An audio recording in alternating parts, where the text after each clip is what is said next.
जब तुम्हें चिंता सतावे, गुरु का तुमको ध्यान हो। जब तुम्हें चिंता सतावे, गुरु का तुमको ध्यान हो।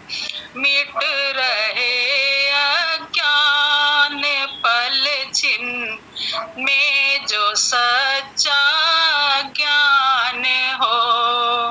मिट रहे अज्ञान पल छिन में जो सच्चा ज्ञान हो। दुख में, संकट में, विपत में, चिंता में भी, दुख में, संकट में, विपत में, चिंता में भी, नाम का सुमिरन सदा हो। नाम का अनुमान हो। नाम का सुमिरन सदा हो। नाम का अनुमान हो। सोते उठते बैठते और खाते पीते जागते, सोते उठते बैठते और खाते पीते जागते, गुरु को अपने पास समझो। परिचिका परमान हो। गुरु को अपने पास समझो। परिचिका परमान हो। कौन सी आफत है जो टाले नहीं टलती कभी। कौन सी आफत है जो टाले नहीं टलती कभी।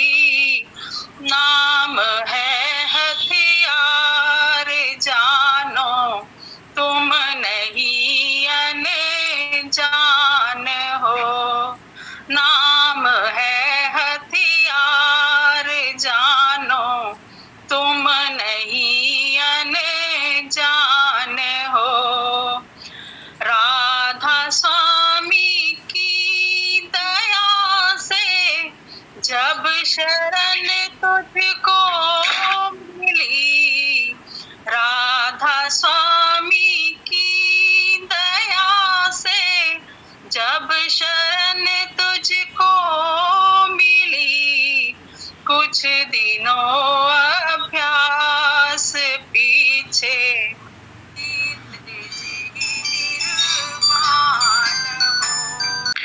अभी जो राधा ने शब्द पढ़ा है, जब तुम्हें चिंता सतावे, गुरु का तुमको ध्यान हो। पुष्करनाथ जी कहते हैं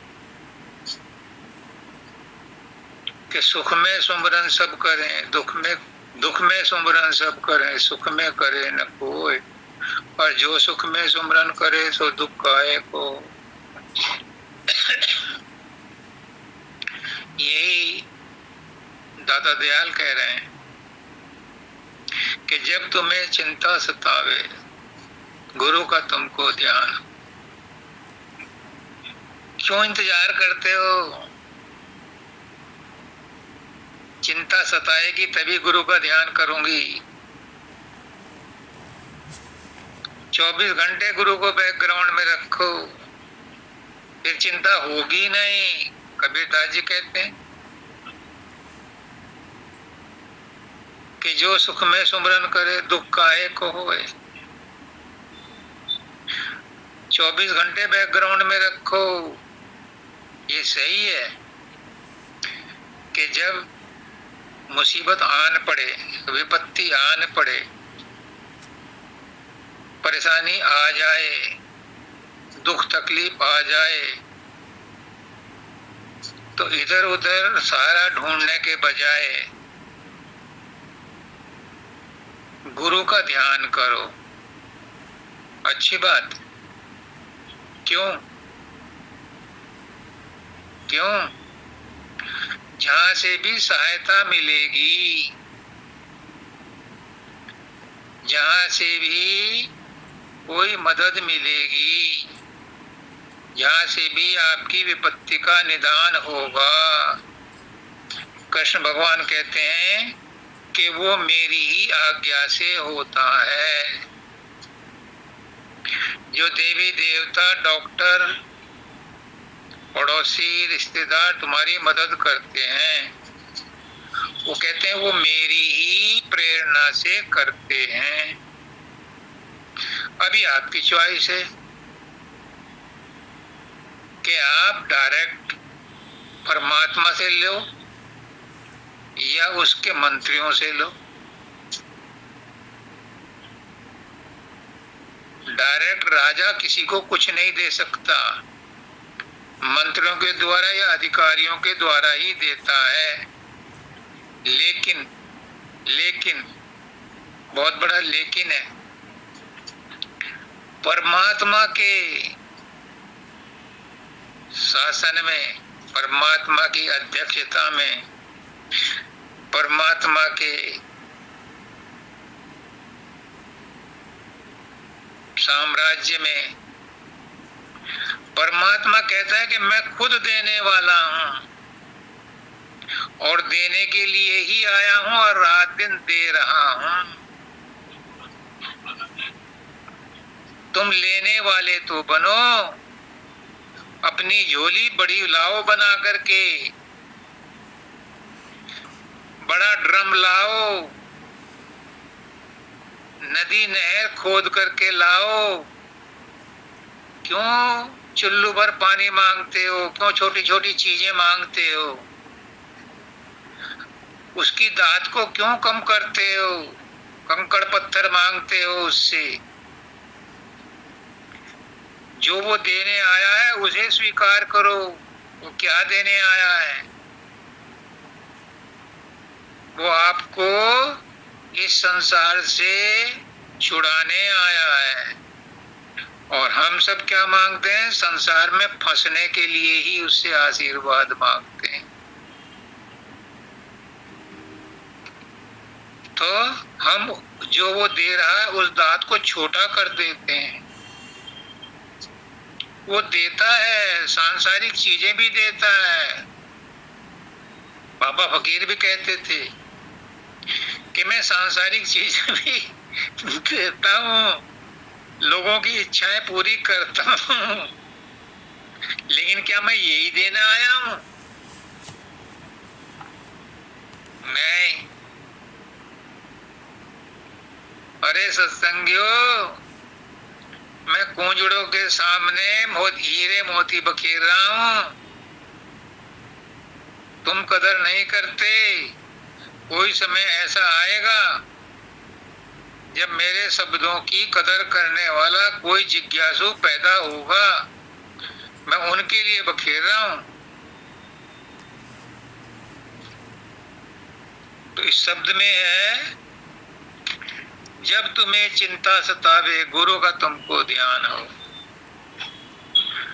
चिंता में हम क्या करते हैं? दुख में हम क्या करते हैं? तकलीफ में क्या करते हैं? खांसी जब आती तो क्या करते हैं?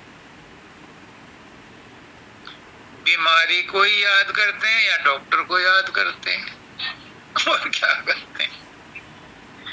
लेकिन यहाँ दाता दयाल कह रहे हैं कि गुरु का तुमको ध्यान हो। हे मालिक, तेरी बड़ी कृपा है, तूने मेरे कर्म काटने के लिए ये बीमारी दी है। तेरा लाख लाख शुक्र है, मेरे कर्म ऐसे ही कटने हैं। अब द्विवेदी जी ने कहा, महाराज जी को टेलीफोन किया इन्होंने, महाराज जी आपकी तबीयत कैसी है? वो बोले मेरी तबीयत तो क्या हुआ? मैं गया 26 जनवरी 2001 में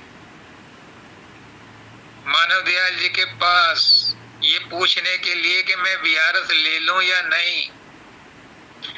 जब कोठी पे पहुंचा तो पता चला वो तो एस्कॉर्ट हॉस्पिटल फरीदाबाद में है। मैं वहां पहुंचा तो छोटे से कमरे में चारों तरफ नलियां लग रही थी उनके शरीर के, और शब्दानंद जी बाहर बैठे थे स्टूल पर। मुझे देखा तो बड़े खुश हुए शब्दानंद जी, अहो भाग्य आप आ गए, आप महाराज जी के पास अंदर जाओ और मैं बाजार से नींबू ले आऊं। मैं महाराज जी के पास गया तो मैंने भी ऐसे सीधे स्वभाव में पूछा, महाराज जी आपकी तबीयत कैसी है? तो मुस्कुराए मुझे देख के, जैसे वो सालवान पब्लिक स्कूल में मुझे देख के मुस्कुराते थे। बोले मेरी तबीयत तो क्या हुआ, मैं बिल्कुल ठीक हूं।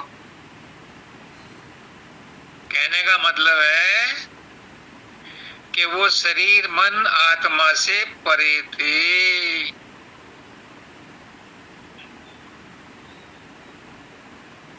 वो प्रकाश और शब्द से भी परे थे। वो निर्गुण सगुण से भी परे थे। वो निराकार साकार से भी परे थे। वो अक्षर निअक्षर से भी परे थे। इसलिए वो न शरीर की तकलीफों से संबंधित थे, न मन की चिंताओं से, मन की विषाद से उन्हें कोई फर्क पड़ता था। वो उनसे आजाद थे क्योंकि वो सर्वाधार थे। पहले सीमित थे, अब असीम हैं, अब सर्वव्यापक हैं।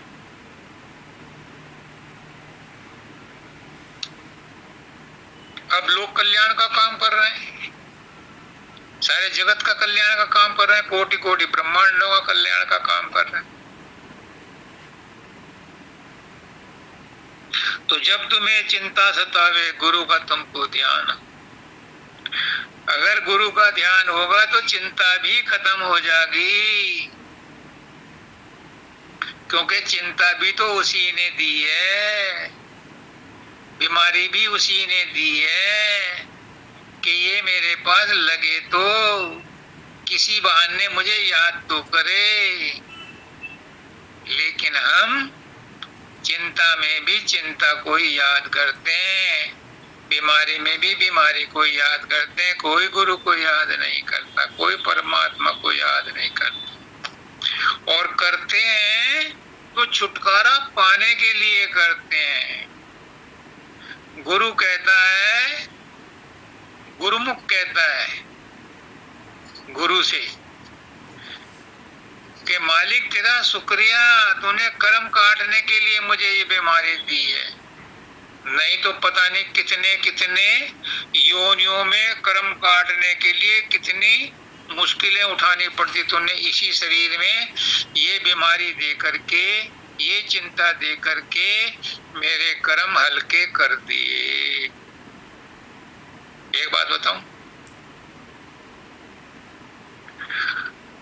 जब हमें तकलीफ होती है,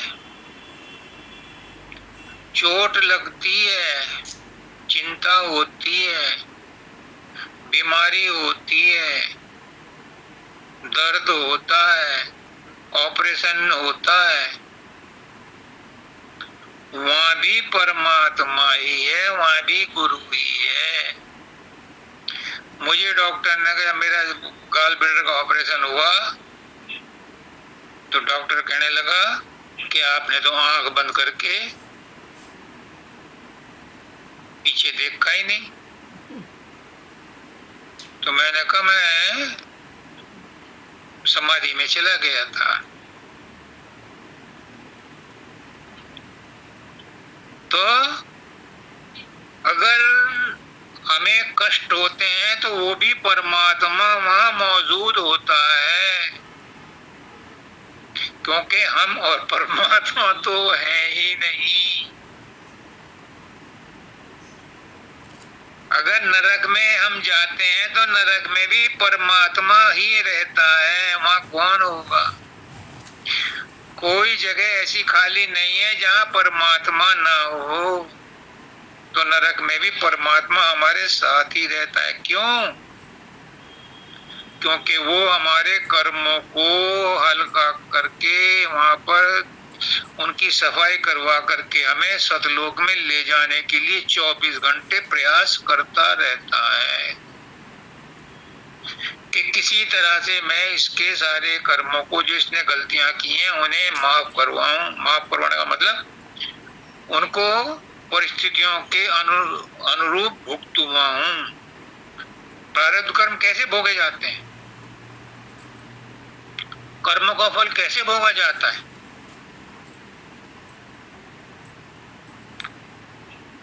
पुष्करनाथ जी कहते हैं, मानव दयाल जी कहते हैं, शब्दानंद जी कहते हैं और बाबा फकीर कहते हैं कि कर्मों का फल या प्रारब्ध का फल परिस्थितियों के रूप में सामने आता है, परिस्थितियां बनकर के आता है। उन परिस्थितियों में हम दुखी सुखी होंगे तो नया कर्म और बन जाएगा।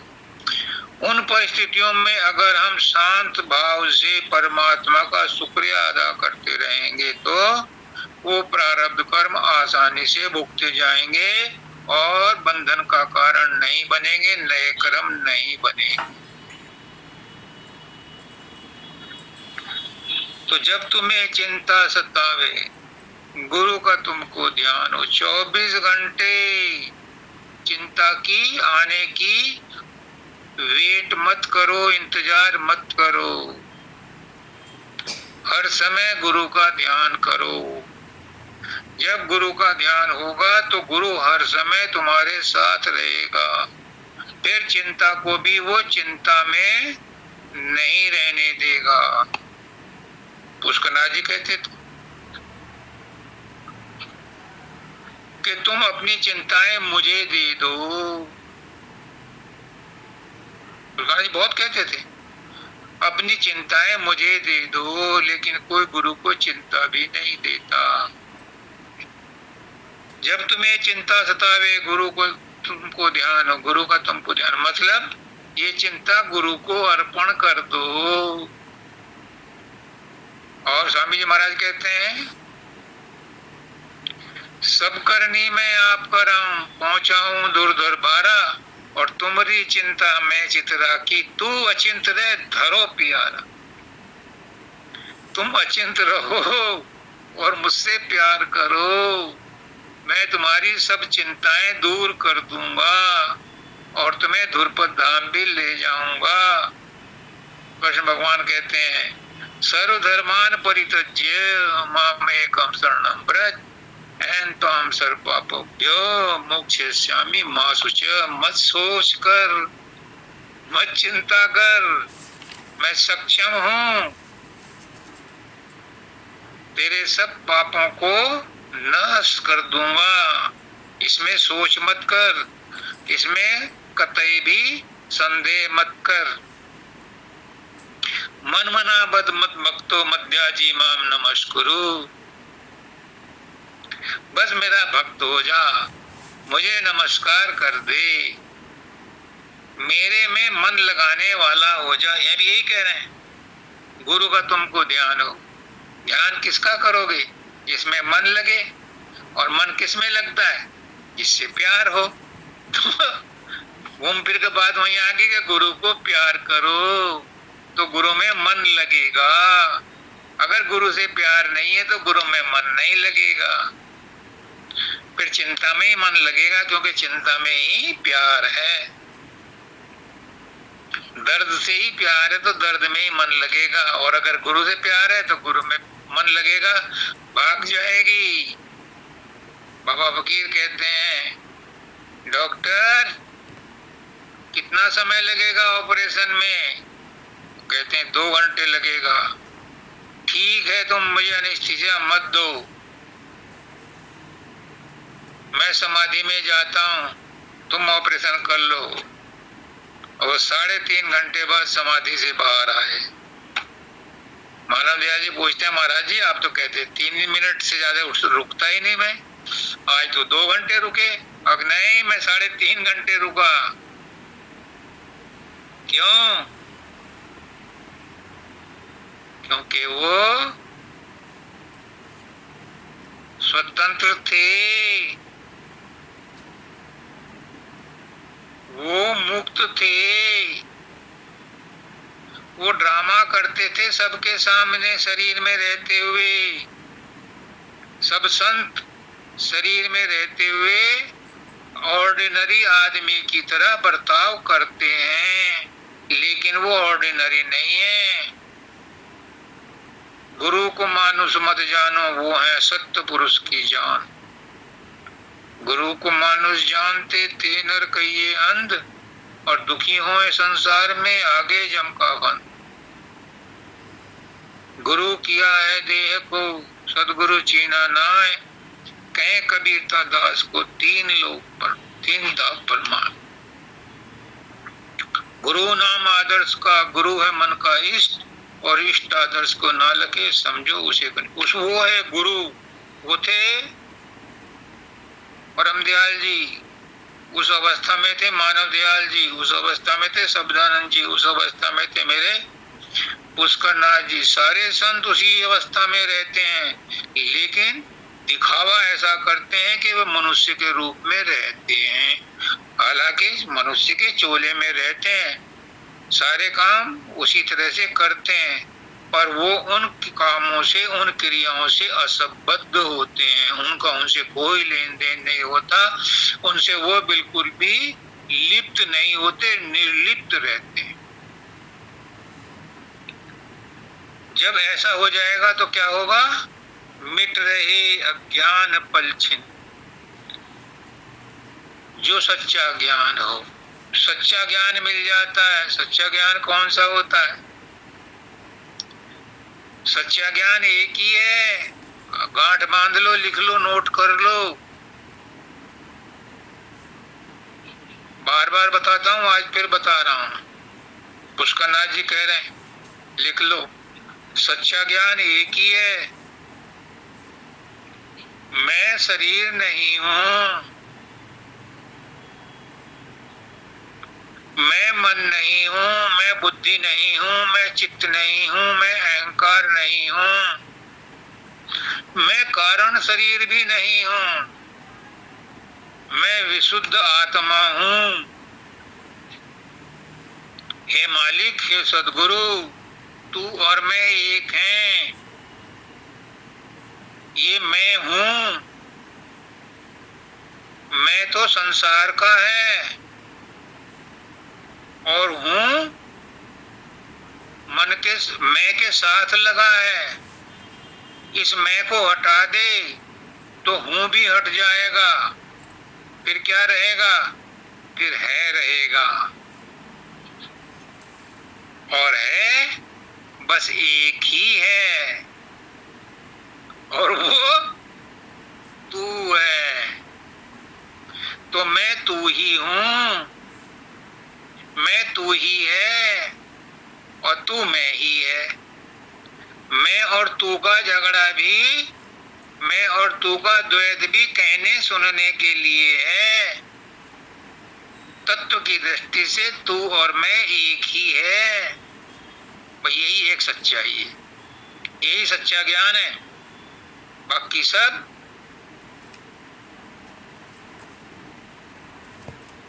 संसार का बयान है, बाकी सब संसार है, सच्चाई एक ही है। इसमें आके लास्ट में आती है एक लाइन, 2 लाइन, उसी पर ध्यान देना है। बाकी तो सब सिंपल है, उसी कोई व्याख्या की जरूरत नहीं। ये जो 2 लाइन है, ये मेरे लिए इसलिए इम्पोर्टेंट है कि बाबा शब्दानंद जी ने 3-4 लेटर में मुझे अलग अलग समय पर चेताया है। वो लेटर मेरे पास हैं, धरोहर है। ये शब्द लिखा करते थे मेरे लिए जब मैं अपनी परेशानी बताता था, तो इन पर वो अंडरलाइन करते थे, बहुत जोर देते थे।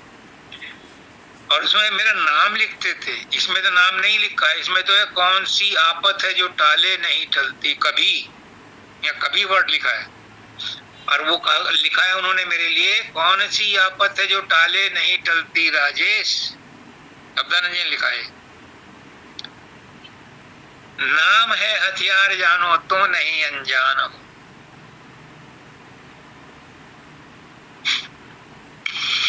क्या कह दूं इसके लिए? अगर मेरे शरीर का एक एक रक्त का कण इसकी व्याख्या करने में लग जाए तो भी कम है। क्या दे दूं गुरु को? कितनी ऊंची बात कह दी। कौन सी आफत है? सबसे बड़ी आफत क्या है? अब ये समझ लो, आफत तो बहुत है दुनिया भर की, कितनी तुम लिस्ट बना लो, जितनी उम्र है उससे ज्यादा आफत तुम्हारी होंगी, सबकी होंगी। जितने दिन बीते हैं उम्र के उससे भी ज्यादा आफत होंगी, जितने घंटे बीते हैं उससे भी ज्यादा आफत होंगी। तो कौन सी आफत है जो टाले नहीं टलती? अनेकों अनेकों मुसीबतें होंगी। एक बार किसी ने नेहरू जी से पूछा कि भारतवर्ष की समस्या क्या है, तो सटीक जवाब दिया, ये बाबा सब्दानी जी ने अपने सत्संग में बोला था कि जितनी भारतवर्ष की जनसंख्या है उतनी ही भारतवर्ष की समस्याएं हैं, यानी हर इंसान एक समस्या है। तो हर इंसान एक समस्या है भारतवर्ष के लिए। और यहाँ पर कह रहे हैं कौन सी आफत है जो टाले नहीं टलती, यानी तुम्हारी असंख्य आफत है, पर ऐसी कौन सी है उनमें से मुख्य जो टाले नहीं टलती? अगर ना टलती तो अब तक स्वर्ग तक लाइन लग जाती। पूरे विश्व में आफत की लाइन लग जाती अगर ना टलती तो।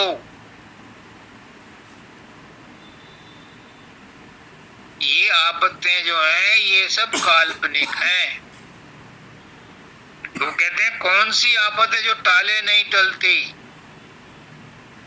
वो कहते सबसे बड़ी आफत, सबसे बड़ी मुसीबत तो इंसान खुद है। तो यही कल्पना करता है आफतों की। और इसमें भी सबसे बड़ी मुसीबत इसके लिए क्या है? कहीं मैं मर ना जाऊं। मृत्यु की आफत सबसे बड़ी जटिल है। वो जिंदा रहना चाहता है और इंसान चाहता है मैं अमर हो जाऊं, मैं सब कुछ जान जाऊं।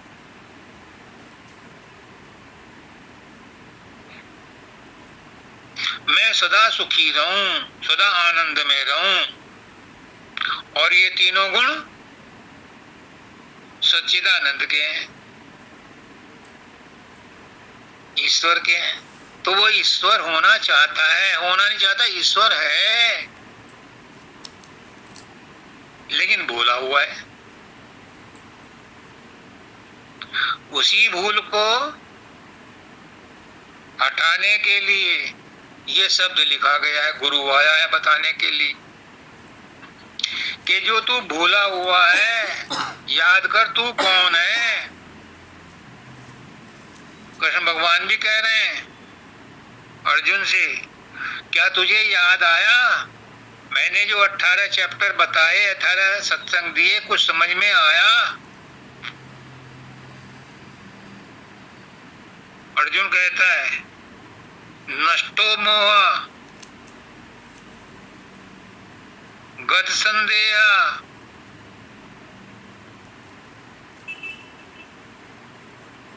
स्मृति लब्धा।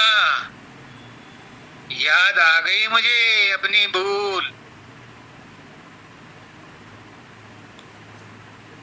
यहाँ भी कहते हैं कौन सी आफत है जो टाले नहीं टलती। सबसे बड़ी आफत कोई माने या ना माने मृत्यु है, जिससे सब डरते हैं कि मैं ना मरूं। तो पुष्करनाथ जी कहते हैं है इसका ऑप्शन आपके पास। अगर मरने से डरते हो तो जन्म ही मत लो, तो फिर आपत्ति ही नहीं आएगी। आपत तो उसे ही आएगी जो जन्मा है, जो जन्मा नहीं है उसे आपत कहेगी। सतलोक में कोई आपत नहीं है, सतलोक में तो आनंद ही आनंद है। सतलोक में तो परमानंद है। सतलोक में कोई आपत्ति नहीं है, सतलोक में कोई दुख दर्द नहीं है, सतलोक में कोई भूख नहीं लगती, टट्टी पेशाब की भी नहीं जरूरत पड़ती, कोई बीमारी नहीं है वहाँ। वहाँ आनंद ही आनंद। जो चाहता है वो है। कभी बीमार ना पड़ूं तो सतलोक में जाओ, मैं कभी ना मरूं तो सतलोक में जाओ,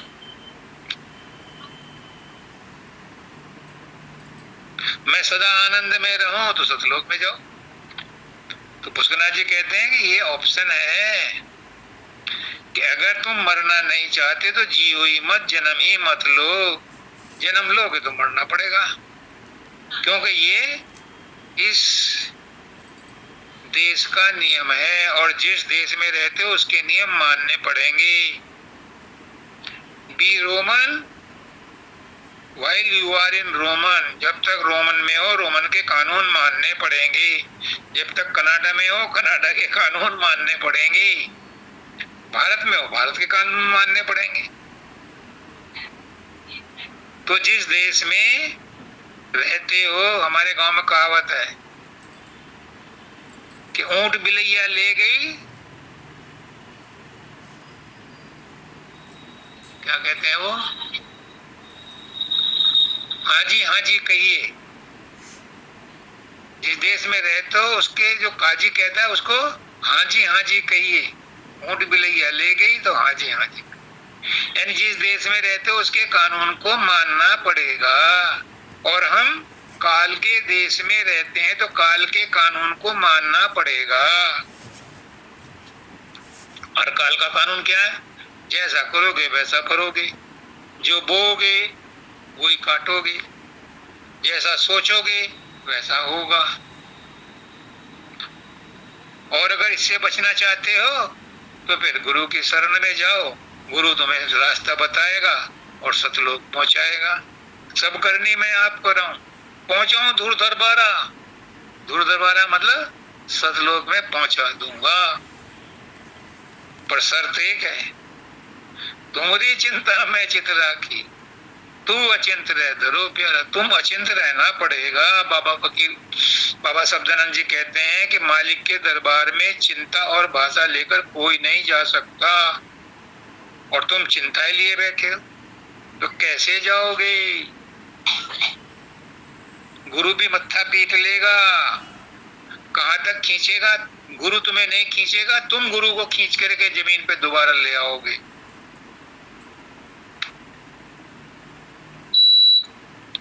इसलिए गुरु को नीचे मत खींचो, खुद उठ करके गुरु के स्तर तक पहुंचो। गुरु को अपनी बात मत समझाओ, गुरु की बात को समझो। कौन सी आफत है जो टाले नहीं टलती?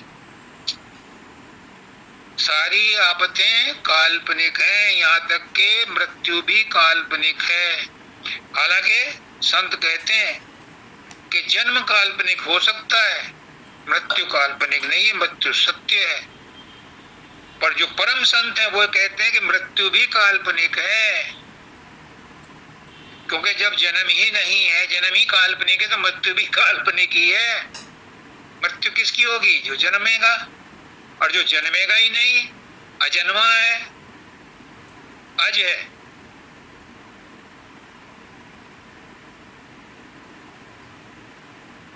सीता अज थी, यानी वो योनि से पैदा नहीं हुई थी। आत्मा भी अजर अमर अविनाशी है, परमात्मा भी अजर अमर अविनाशी है।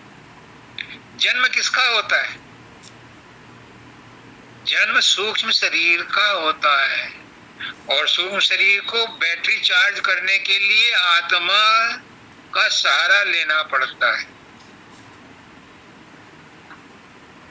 जब 5 तत्व उसको मिल जाते हैं तो शरीर का निर्माण होता है, और जब निकल जाती है आत्मा उसमें से, कहाँ निकल के जाती है?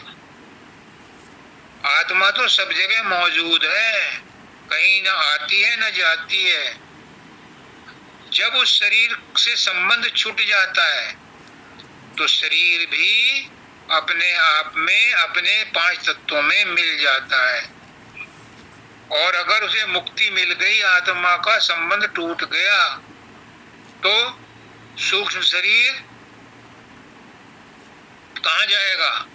वो ब्रह्मांडी मन में चला जाएगा, और नहीं तो वो अगले 84 लाख योनियों में चक्कर काटता रहेगा। और उसके साथ जब तक कि वो परमानेंट नहीं रिलीज होता यहाँ से, तब तक शरीर धारण करता रहेगा उन इच्छाओं को पूरी करने के लिए जो मनुष्य ने उठाई हैं। और किसी योनि में इच्छाएं नहीं बनती, कर्म नहीं बनते, सिर्फ मनुष्य योनि में ही बनते हैं, और वो इतने बन जाते हैं कि 84 लाख योनियों में भुगतने पड़ते हैं। लेकिन जब इस शरीर में रहते रहते आत्मा अपने आप को पहचान लेती है, अपने स्वयं में लिप्त हो जाती है, परमात्मा को पहचान लेती है, तो सूक्ष्म शरीर का भी, मन का भी कल्याण हो जाता है। वो लौट करके ब्रह्मांडी मन में मिल जाता है, यानी ब्रह्म में मिल जाता है। क्यों? क्योंकि मन भी ब्रह्म से ही निकला है, ब्रह्मांडी मन से ही निकला है। सतलोक में कोई मन नहीं है, सतलोक में सूक्ष्म शरीर नहीं है, सतलोक में कारण शरीर नहीं है। वहां तो चैतन्य सूरतें हैं जो अपने आप में अमीरस पीती रहती हैं। वहां कोई दुख तकलीफ नहीं होती। अब इसका उन्होंने तरीका बताया। ये तो थी सारी सिफ्त, जात, ताता दयाल कहते हैं। ये है सिफ्त, ये है प्राकट्य, ये है संसार, ये है प्रकृति, जो मैंने बयान किया है। मैं क्या बोलूंगा? प्रकृति के बारे में ही है। लेकिन आत्मा के बारे में वो कहते हैं कि इन सब का जो रास्ता दिखाने वाला है, जो धुर मंजिल पर पहुंचाने वाला है, वो क्या है? वो है नाम है हथियार, जानो तुम नहीं अनजान हो। वो है नाम। और नाम कौन देता है? नाम किसका है?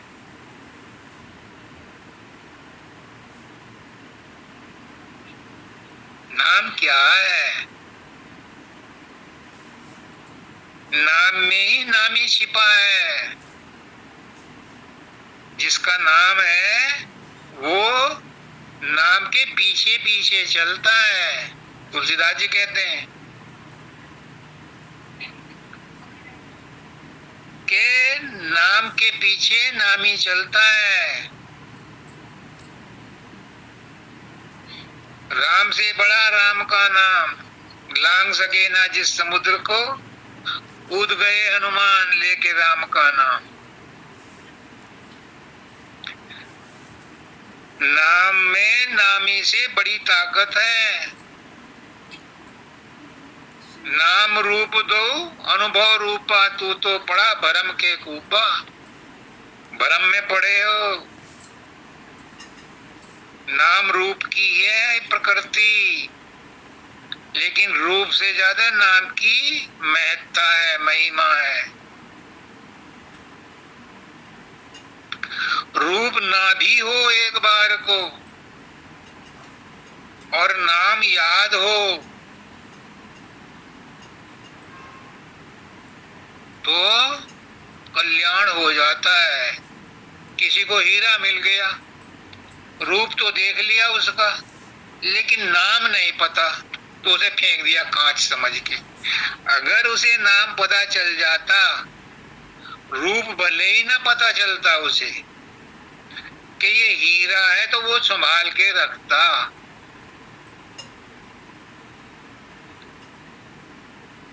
आपके अंदर अगर गुरु का रूप नहीं बना और नाम का सुमरन लगातार बन रहा है 24 घंटे,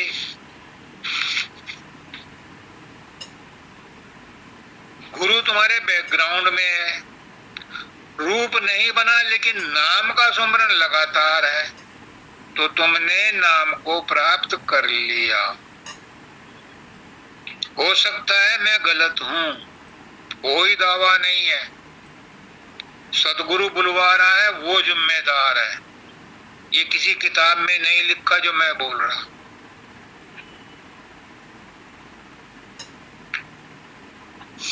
नाम नामी से बड़ा है। नाम अगर आपका हर समय आपके आत्मा में सूरत से जपा जा रहा है, नाम सूरत से जपना, मन से नहीं, सूरत से, होठों से नहीं, वर्णात्मक नहीं, धुनात्मक नहीं, सार शब्द में जुड़ना, तो उस नाम के साथ शब्द की धार जो सूरत है वो शब्द तक पहुंचा देगी। ये अनुभव की बात है। तो नाम है हथियार जानो। ये नाम है जो सदगुरु देता है और अपना ही नाम देता है, और नामी सदगुरु है, तो गुरु का नाम, गुरु ने जो नाम दिया है वो सतनाम ही दिया है। और असली नाम वो कहां से लाया? वो शब्द से ही लाया था। शब्द का ही प्राकट्य है सदगुरु। सत्य पुरुष का ही प्राकट्य है सदगुरु, और सत्पुरुष शब्द में है। और मेरे पुष्कना जी क्या कहते हैं, राजेश शब्द के पीछे भी डंडा लेके मत फिर।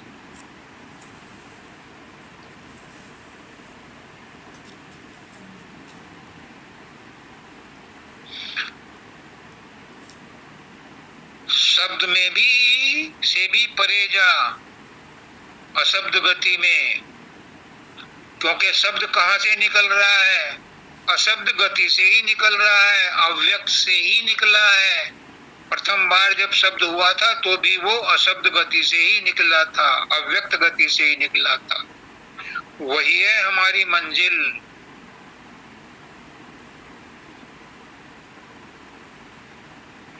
वहीं पर पहुंचना है हमें। तो नाम है हथियार जान, वही नाम है। उस शब्द के साथ जुड़ना ही नाम है।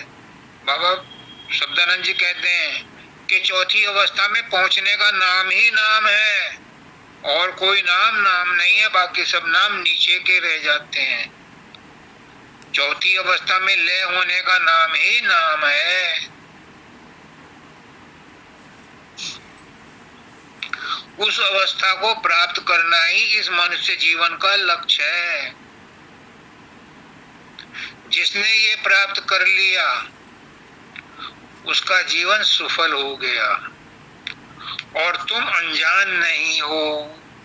इतने दिनों से सत्संग करते आ रहे हो, सदगुरु ने इतने विभिन्न भाषाओं में, विभिन्न लहजों में, विभिन्न वाक्यों में आपको समझाया है, तो आप लोग अनजान नहीं हो। मेरे लिए कहा था कि तुम्हें मानव दयाल जी ने इतना ज्ञान दे दिया, तुम अनजान नहीं हो, मैं तो तुम्हें रिमाइंड करा रहा हूं। बाबा शब्दानंद जी ने जब पत्र लिखा था। तो नाम है हथियार जानो, और किसी हथियार से ये संसार का झंझट या आवागमन का झंझट नहीं कट सकता, सिर्फ नाम से कट। और नाम है वो चौथी अवस्था, यानी शब्द में गुम हो जाना, अपने आप में लय हो जाना। अपना आपा क्या है? जो मेरा अपना आपा है वही परमात्मा का, मेरे सदगुरु का आपा है।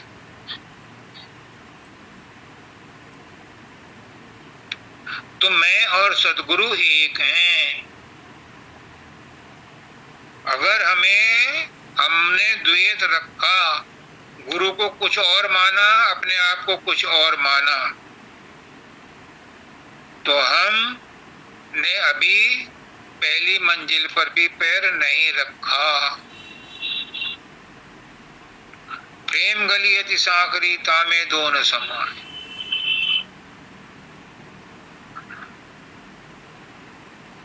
तू मैं हूं के मैं ही तू है, क्या है किस विध मैं जानू। तू अरूप है तू अनाम है, कैसे तुझको मैं जानूं। वो और मैं अभेद हैं, एक हैं। शिवो भूत्वा शिवम भजे, शिव होकर के ही शिव की पूजा करो। गुरु को अपने से गैर मत समझो। खुदा अगर गैर होता तो वो खुदा नहीं है। खुदा में गैरियत नहीं है। गैरियत तो हमने पैदा कर दी है अपनी खुदी से, अपने अहंकार से।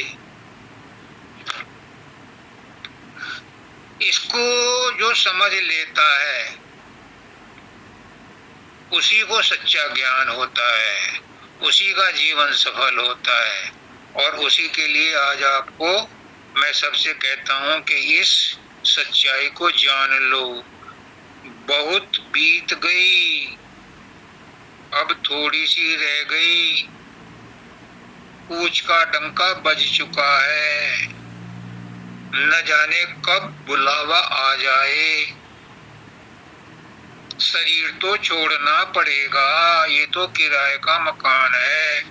लेकिन जो आत्मा इसमें आई है, सूरत इसमें आई है, चैतन्यता इसमें आई है, इस शरीर में आने का उसका एक पर्पज है, पर्पज। और वो क्या है कि इस शरीर में रहते रहते ही वो अपने आप को जान ले, अपनी मंजिल पर पहुंच जाए। बिना शरीर के वो चेतना, वो सूरत परमात्मा में या सतलोक में नहीं जा सकती, शरीर के माध्यम से जाएगी और सद्गुरु के सानिध्य में, सत्संग में ही जाएगी, मार्गदर्शन में ही जाएगी। यही आज का संदेश है। गुरु यही कहलवाना चाहता है सबको। राधा स्वामी।